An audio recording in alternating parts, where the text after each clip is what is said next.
As a wedding guest lavender কালারের শাড়ি কিভাবে style করতে পারো জুতা থেকে শুরু করে হিজাব পর্যন্ত প্রপার গাইড পেয়ে যাবে আজকের ভিডিওতে। This video is dedicated one of my pretty follower. প্রথমে আসি হিজাব। সবচেয়ে সেফ এবং ক্লাসি অপশন হলো ice blue, baby pink, mint green, purple. আর অবশ্যই অ্যাভয়েড করুন ফ্লোরাল প্রিন্টেড হিজাব, যেহেতু ওভারঅল শাড়িটা এমনিতেই হেভি। এবার আসি অর্নামেন্টসে।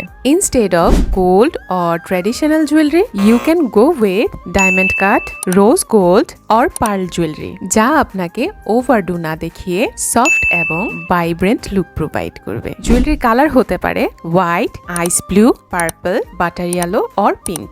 আর জুতার ক্ষেত্রে অ্যাভয়েড করুন wedges and strappy sandals. Try করুন heels, stilettos, block heels or jutti. জুতার কালারের ক্ষেত্রে গোল্ডেন, ব্ল্যাক, ব্রাউন এই কালারগুলো অ্যাভয়েড করুন। ট্রাই করুন nude, lavender or transparent. Okay, dress making or fashion tips related যে কোনো কোয়েশ্চেন থাকলে এক্ষুনি কমেন্ট করে ফেলুন। ধন্যবাদ।